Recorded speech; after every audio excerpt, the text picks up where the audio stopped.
শপথ নিলেন নবনির্বাচিত 2 সংসদ সদস্য। বৈশাখী উৎসবে মুখর পাহাড়ি জনগোষ্ঠী।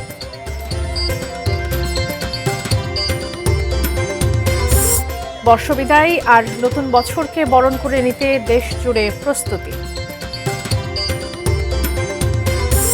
ফেনীতে শহীদ যুবদল নেতা হারুনের পরিবারকে ঘর উপহার দিলেন প্রধানমন্ত্রী।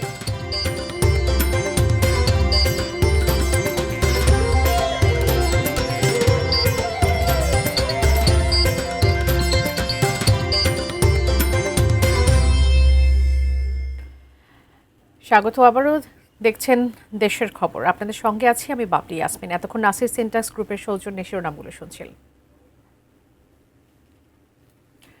বিস্তারিত। শেরপুরের সাধারণ নির্বাচন এবং বগুড়ার উপনির্বাচনে বিজয়ী নবনির্বাচিত 2 সংসদ সদস্য ত্রয়োদশ জাতীয় সংসদের সদস্য হিসেবে শপথ নিয়েছেন। রোববার বেলা 12টায় জাতীয় সংসদ ভবনের 5ম তলায় স্পিকারের কক্ষে এই শপথ অনুষ্ঠান হয়। শেরপুর 3 আসনের নবনির্বাচিত এমপি মাহমুদুল হক রুবেল ও বগুড়া 6 আসনের রেজাউল করিম বাদশাকে শপথ বাক্য পাঠ করান স্পিকার হাফিজউদ্দিন আহমদ। স্পিকারের কাছে শপথ নেওয়ার পর 2 সংসদ সদস্য শপথ বইয়ে স্বাক্ষর করেন। এ সময় প্রধানমন্ত্রী ও সংসদ নেতা তারেক রহমান শপথ অনুষ্ঠানে উপস্থিত ছিলেন।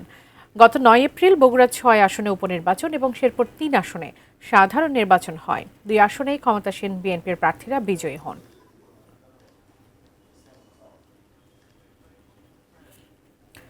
বৈশাখী উৎসবের খবর।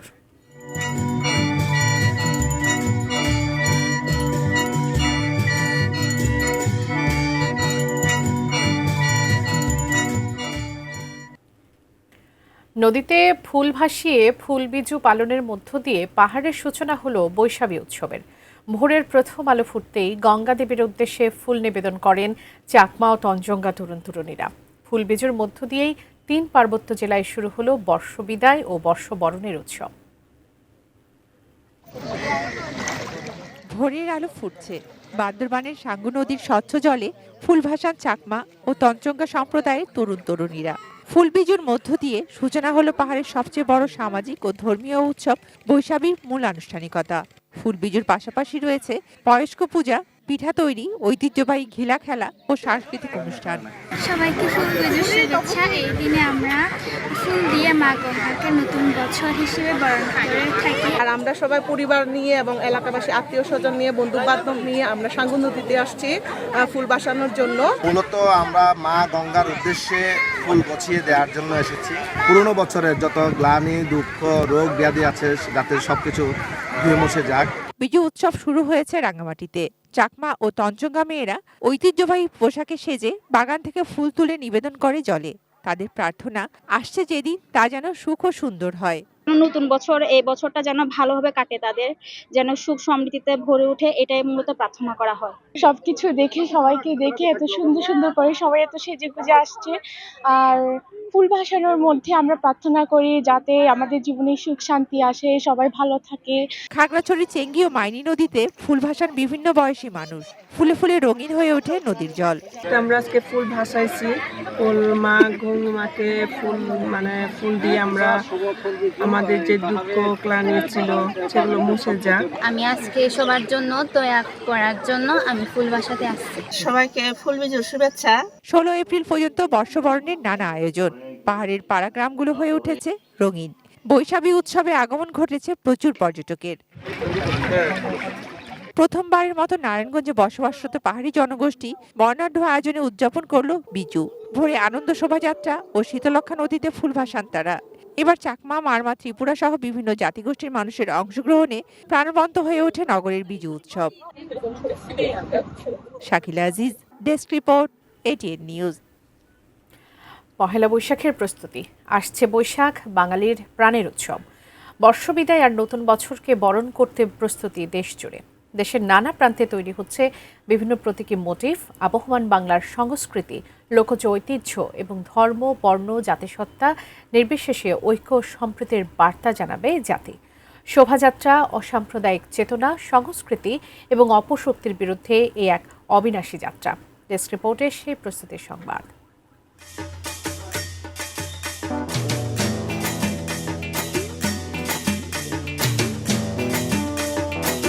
পহেলা বৈশাখের অন্যতম অনুষঙ্গ শোভাযাত্রা, যার আতুরঘর বলা হয় যশোরকে। ঐতিহ্যের ধারাবাহিকতায় সেই সংস্কৃতি শহরে চলছে বর্ষবরণের বিপুল আয়োজন। উদীচী, বিবর্তন, পুনশ্চ, তীর্যক, সুরবিতান, সুরধ্বনি সহ সংগঠনগুলোতে চলছে গান, নাচ, নাটক ও গীতিনাট্যের মহড়া।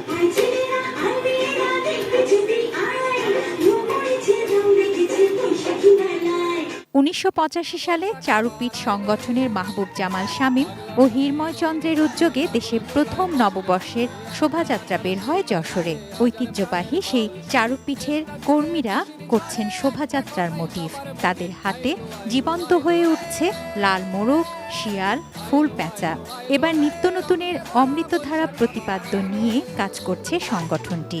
এই বৈশাখ বেঁচে থাকবে বাঙালির সমবেত প্রচেষ্টার মধ্যে দিয়ে। প্রতি বছরের ন্যায় আমরা শোভাযাত্রাকে বর্ণাঢ্য করার চেষ্টা করি। ঢাকায় বড় আকারের হয়, কিন্তু জেলা শহরের মধ্যে আমার মনে হয় যে যশোর উল্লেখযোগ্য ভূমিকা রাখে। আমরা চাই যে এই শোভাযাত্রাটি অত্যন্ত বর্ণিল হোক। রংপুর নগরীর গড়ন আর্ট গ্যালারি করে মুখোশ তৈরির কর্মশালা। প্রায় 40 জন নানা বয়সী প্রশিক্ষণার্থী এতে অংশ নেয়। তাদের হাতে রূপ পায় রাজা রানী বাঘসিংহের মুখোশ। প্রশিক্ষণ দেন ভাস্কর অনিক রেজা ও শিল্পী ইশরাত জাহান কাকন। এখানে ধর্ম বর্ণ নির্বিশেষে আমরা প্রত্যেকেই অংশ নেই। যে সমস্ত পুরনো ঐতিহ্যগুলো আছে, এই ঐতিহ্যগুলো ধরে রাখা দরকার এবং এর পরিচর্যা দরকার। আমাদের এই সংস্কৃতির সুরটাকে সবার মধ্যে ছড়িয়ে দেওয়া এবং পারস্পরিক মেলবন্ধন আরো দৃঢ় করা। প্রায় 27 বছর ধরে নেত্রকোনা শহরের মিতালি সংঘ বাংলা নববর্ষে শোভাযাত্রার আয়োজন করে আসছে। চিত্রশিল্পী বিপুল সার নির্দেশনায় চলছে তারই জোর প্রস্তুতি। মুখোশে, পটচিত্রে শিশু কিশোরদের কোমল হাতে ফুটে উঠেছে বাংলার ঐতিহ্য।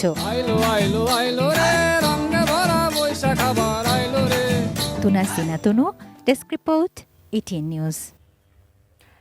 1433 বঙ্গাব্দকে বরণ করে নিতে খুলনা বিশ্ববিদ্যালয়ের বর্ণিল প্রস্তুতি শেষের দিকে। বৈশাখ বরণ করতে রঙে রঙে সেজে উঠছে বিশ্ববিদ্যালয় প্রাঙ্গণ। সেখানে আছেন আমাদের বিভাগীয় প্রতিনিধি মোহাম্মদ অসীম। বিস্তারিত জানতে সরাসরি যুক্ত হচ্ছে তার সঙ্গে। অসীম, খুলনা বিশ্ববিদ্যালয়ে আছেন আপনি, একটু প্রস্তুতির খবর জানবো। বর্ষবরণকে কেন্দ্র করে কি ধরনের আয়োজন চলছে সেখানে? বাবলি, ধন্যবাদ আপনাকে। আপনি জানেন যে আসলে একেবারে দরজায় করা নাড়ছে পহেলা বৈশাখ, অর্থাৎ বাঙালির সব থেকে বড় যে উৎসব, সেই এই উৎসবকে কেন্দ্র করে কিন্তু খুলনা বিশ্ববিদ্যালয়ের যে চারুকলা বিভাগ রয়েছেন তারা কিন্তু তাদের যে প্রস্তুতি, সেই প্রস্তুতি কিন্তু একেবারেই শেষ করে ফেলছেন। আমি কিছুক্ষণ আগে এখানে এসে ঘুরে দেখেছি আসলে শিক্ষার্থীরা কিন্তু বিভিন্ন ভাগ হয়ে তারা কিন্তু তাদের যে প্রস্তুতি, সেই প্রস্তুতিগুলো সেরে ফেলছেন। তবে শিক্ষার্থীদের সঙ্গে আমি কথা বলে যেটি জানতে পেরেছি, শিক্ষার্থীরা যেটি বলছেন এবারে সব থেকে বড় যে 5টি মোটিভ বানানোর কাজ তাদের উদ্দেশ্য, সেটি হচ্ছে হাতি, টেপা, পুতুলের ঘোড়া, পায়রা, মোরক এবং দোতারা। সেগুলোর কাজও কিন্তু একেবারেই শেষ পর্যায়ে, হয়তোবা আজ রাতের মধ্যেই সে কাজগুলো শেষ হয়ে যাবে। এছাড়াও কিন্তু আমরা দেখেছি যে খুলনা বিশ্ববিদ্যালয়ের যে বিভিন্ন দেওয়াল রয়েছে এবং আলপনা যেটিকে বলা হয়, অর্থাৎ সড়কে যে সমস্ত দেশীয় যে সংস্কৃতি, অর্থাৎ বাঙালির যে প্রাণের সংস্কৃতি, সেগুলো কিন্তু সেই ফুটিয়ে তোলা হচ্ছে আলপনার মাধ্যমে। একই সাথে কিন্তু শিক্ষার্থীরা বিভিন্ন কাগজ এবং মাটির উপর বিভিন্ন বাঙালির যে ঐতিহ্য, সেগুলো কিন্তু তারা আঁকছেন। আসলে সব মিলিয়ে যে খুলনা বিশ্ববিদ্যালয়ের যে প্রস্তুতি, সেই প্রস্তুতি কিন্তু একেবারে শেষের দিকে। আজ রাতের মধ্যেই তাদের সমস্ত প্রস্তুতি শেষ হয়ে যাবে এবং পহেলা বৈশাখ তাদের যে ভাবে করার কথা সেটি তারা শেষ করবেন বলে আমাদেরকে জানিয়েছেন। আমার কাছে আপাতত এই ছিল বাবলি খুলনা বিশ্ববিদ্যালয় থেকে পহেলা বৈশাখের প্রস্তুতির সর্বশেষ খবর। আপনাকে ধন্যবাদ। দর্শক, খুলনা বিশ্ববিদ্যালয় থেকে সেখানকার বর্ষবরণের প্রস্তুতির খবর জানাচ্ছিলেন খুলনা বিভাগীয় প্রতিনিধি মোহাম্মদ অসীম। এ পর্যায়ে সময় হলো একটা বিরতি নেবার, ফিরে এসে আরও যা থাকছে।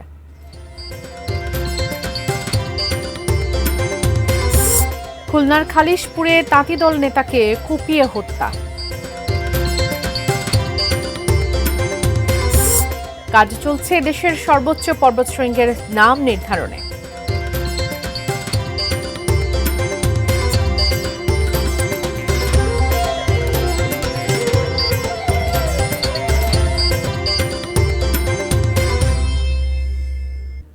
স্বাগত আবারও। মধ্যপ্রাচ্য থেকে দেশে ফেরত আসা শ্রমিকদের ভিসা সংক্রান্ত সকল জটিলতা সমাধানে কাজ করবে সরকার বলে মন্তব্য করেছেন শ্রম কর্মসংস্থান ও প্রবাসী কল্যাণ মন্ত্রী আরিফুল হক চৌধুরী। দুপুরে সিলেট জেলা প্রশাসকের কার্যালয়ে মাসিক আইনশৃঙ্খলা বিষয়ক সভা শেষে সাংবাদিকদের প্রশ্নের জবাবে এসব কথা বলেন তিনি। যারা এখানে ফিরে আসছে তারা আবার যাওয়ার জন্য তাদের ভিসা সংক্রান্ত কোনো সমস্যা তাহলে আমরা সেটাকে সমাধান, আমরা বিভিন্ন ধরনের ভিসা মেয়াদ শেষে ভিসা এক্সটেনশন করার বিভিন্ন দেশের সঙ্গে কূটনৈতিক আলোচনার মাধ্যমে আমরা ভিসা এক্সটেনশন করতেছি, কোম্পানির সঙ্গে ব্যবস্থা করতেছি। আমরা তো প্রতিদিনই এই বিষয় নিয়ে কাজ করছি। যারা প্রবাসে যুদ্ধ অবস্থায় মারা গেছে তাদেরকে তো আমরা দেশে নিয়ে আসতেছি, আবার যারা আসতে চায় না তাদেরকে ওইখানে সিকিউরিটির জন্য মিশনগুলো কাজ করতেছে। প্রধানমন্ত্রীর পক্ষ থেকে একটি নতুন বাড়ি দেওয়া হচ্ছে। ফেনীতে পুলিশের গুলিতে নিহত যুবদল নেতা হারুনুর রশিদের পরিবার এমনটি জানিয়েছে। দুপুরে সদর উপজেলার ফরহাদ নগরের জগৎ জীবনপুরে বাড়ির নির্মাণ কাজের উদ্বোধন করেন আমরা বিএনপি পরিবার সংগঠনের উপদেষ্টা আবুল কাশেম। নতুন ঘর পেয়ে নিহতের পরিবার প্রধানমন্ত্রী তারেক রহমানের প্রতি কৃতজ্ঞতা প্রকাশ করে। এ সময় বিএনপির স্থানীয় নেতাকর্মীরা উপস্থিত ছিলেন। 2013 সালের 4 ডিসেম্বর ফেনীর ট্রাঙ্ক রোড এলাকায় হরতালের সমর্থনে বের হওয়া মিছিলে পুলিশের গুলিতে নিহত হন যুবদল নেতা হারুনুর রশিদ। ডিজিটাল সেবায় আরও এক ধাপ এগিয়ে গেল রাজশাহী। এখন থেকে মোবাইল অ্যাপের মাধ্যমেই মিলবে পেট্রোল পাম্পের জ্বালানি তেল। ভোগান্তি কমাতে এবং স্বচ্ছতা নিশ্চিত করতে জেলা প্রশাসনের উদ্যোগে চালু হয়েছে ফুয়েল ম্যানেজমেন্ট অ্যাপ। সকালে নগরীর কুমারপাড়া এলাকার গুলগফুর পেট্রোল পাম্পে এই কার্যক্রমের উদ্বোধন করেন জেলা প্রশাসক কাজী শহীদুল ইসলাম। জেলা প্রশাসনের এই উদ্যোগকে স্বাগত জানিয়েছেন মোটরসাইকেল চালকরা। তারা বলছেন, অ্যাপের মাধ্যমে তেলের প্রাপ্যতা আগে থেকে জানতে পারায় সময় ও শ্রম সাশ্রয় হবে। গ্রাহকদের জন্য স্বস্তির বিষয় হচ্ছে এই সেবা নিতে নিবন্ধনের প্রয়োজন হবে না, ফলে ব্যবহারকারীরা সহজেই এই সুবিধা গ্রহণ করতে পারবেন।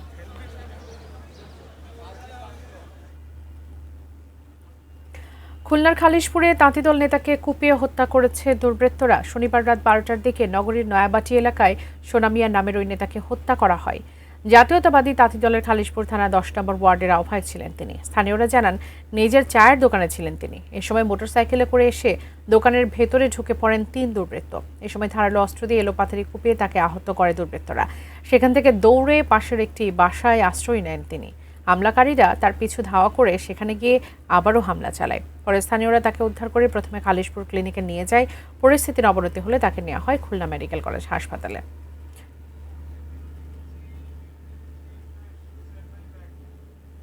সময় হলো আরেকটি বিরতির। ফিরছে কিছুক্ষণের মধ্যে, সঙ্গে থাকুন।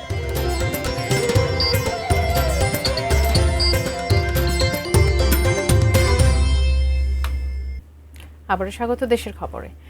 দেশের সর্বোচ্চ পর্বতশৃঙ্গ কোনটি? এতদিন কেওক্রাডং বলা হলেও তা নিয়ে মতভেদ আছে। তবে এবার সব মতভেদের অবসান ঘটাতে দেশের শীর্ষ কয়েকটি পর্বতশৃঙ্গের উচ্চতা পরিমাপ করছে জরিপ অধিদপ্তর। শিগগিরই সব জল্পনা কল্পনার অবসান ঘটিয়ে সরকারিভাবেই নির্ধারণ করা হবে দেশের সর্বোচ্চ পর্বতশৃঙ্গের নাম। বান্দরবান থেকে আবু বকর সিদ্দিকের পাঠানো তথ্য ও ছবিতে দেখুন ডেস্ক রিপোর্ট। পাঠ্য বই, সংবাদ বা যে কোনো মাধ্যমেই প্রকাশিত বাংলাদেশের সর্বোচ্চ পর্বতশৃঙ্গ কোনটি? এ উত্তর বোধহয় সকলেরই জানা, সেটি বান্দরবানের কেওক্রাডং।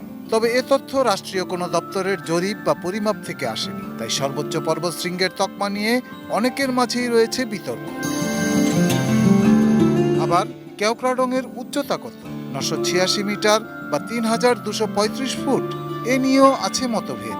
দেশের সর্বোচ্চ পর্বতশৃঙ্গের কথা বলতে গেলে পর্বতারোহী বা স্থানীয়দের মাঝে আলোচনায় উঠে আসে কাছাকাছি আরও কয়েকটি চূড়ার নাম। এ নিয়ে বিতর্কের অবসান ঘটাতে এবার মাঠে নেমেছে বাংলাদেশ জরিপ অধিদপ্তর। গত এক সপ্তাহে রুমা ও থানচি উপজেলার আয়তলাং, জোতলাং, কেওক্রাডং, তাজিংডং 1 ও 2, সাকাহাফং 1 ও 2 এবং যোগীহাফং এই 8টি শৃঙ্গের উচ্চতা মাপা হয়েছে। তালিকায় আছে আরও 2টি পর্বত। জরিপ অধিদপ্তর এতে ব্যবহার করেছে আধুনিক যন্ত্রপাতি আর গ্লোবাল নেভিগেশন স্যাটেলাইট সিস্টেম ব্যবহার করে এখন সেন্টিমিটার স্তরের ভুল এড়িয়ে কোনো স্থানের উচ্চতা নির্ধারণ সম্ভব বলে জানায় জরিপ অধিদপ্তর। এখানে যে আমাদের একটি স্টেশন আছে, এটি গ্লোবাল নেভিগেশন স্যাটেলাইট সিস্টেম। এই গ্লোবাল নেভিগেশন স্যাটেলাইট সিস্টেমের মাধ্যমে খুব সহজেই যে কোনো পজিশনের অক্ষাংশ, দ্রাঘিমাংশ এবং ইলিপসারের উচ্চতা নির্ণয় করতে পারি। জরিপ কার্যক্রমের প্রায় 90% শেষ হয়েছে। সব ঠিক থাকলে দেশের সর্বোচ্চ পর্বতশৃঙ্গ কোনটি তা জানা যাবে মে মাসের প্রথম সপ্তাহেই, জানিয়েছে জরিপ অধিদপ্তর। আশা করি 2-1 দিনের মধ্যেই আমাদের সার্ভের যে কাজটা সেটা আমরা শেষ করতে পারবো ইনশাল্লাহ। পোস্ট প্রসেসিং করার পর আমরা যে কনফার্ম হব, তারপর আমাদের যে ঊর্ধ্বতন কর্তৃপক্ষের মাধ্যমে এই জিনিসটাকে আমরা প্রজ্ঞাপনের জন্য পাঠাবো। Shahidul Rana, desk report, ATN news. কিশোরগঞ্জের ইটনা ও করিমগঞ্জের হাওরে ব্রি ৮৮ ধানের ফলনে দেখা দিয়েছে অস্বাভাবিকতা। একই জমিতে ধানের ভিন্ন ভিন্ন অবস্থা, ফলে একসঙ্গে ফসল কাটা যাচ্ছে না, বাড়ছে খরচ, ক্ষতির আশঙ্কা। কিশোরগঞ্জ প্রতিনিধি শফিক আদনানের পাঠানো তথ্য ছবি নিয়ে দেখুন ডেস্ক রিপোর্ট। কয়েকদিন পরেই হাওরে শুরু হবে বোরো ধান কাটা। চলছে ধান কাটার প্রস্তুতি। তবে যারা কৃষি উন্নয়ন কর্পোরেশন বিএডিসির উচ্চ ফলনশীল ব্রি ধান ৮৮ জাত চাষ করেছেন তারা পড়েছেন দুশ্চিন্তায়। একই ক্ষেত্রে দেখা যাচ্ছে ফলনের ভিন্ন ভিন্ন অবস্থা, কোথাও পাকা, কোথাও আধা পাকা, আবার কোথাও এখনো শিশি বের হয়নি।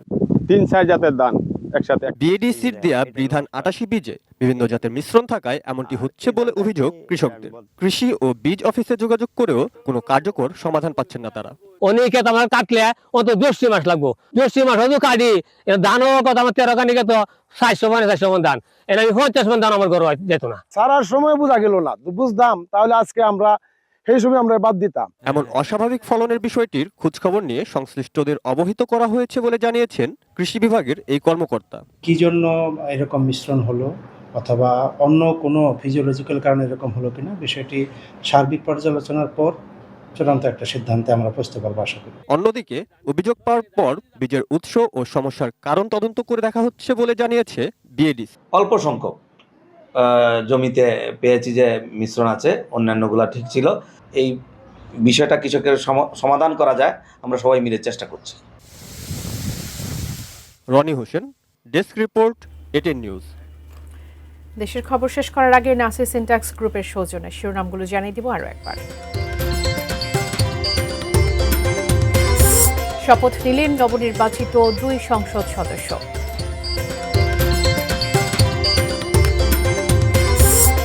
বৈশাখী উৎসবে মুখর পাহাড়ি জনগোষ্ঠী।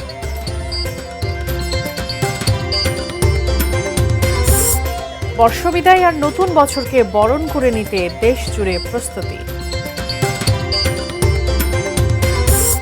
ফেনীতে শহীদ যুবদল নেতা হারুনের পরিবারকে ঘর উপহার দিলেন প্রধানমন্ত্রী। খুলনার খালিশপুরে তাঁতি দল নেতাকে কুপিয়ে হত্যা।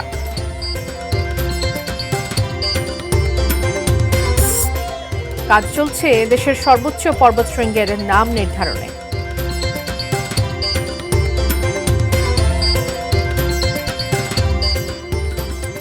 এই ছিল দেশের খবরে। এতক্ষণ সঙ্গে থাকার জন্য ধন্যবাদ সবাইকে।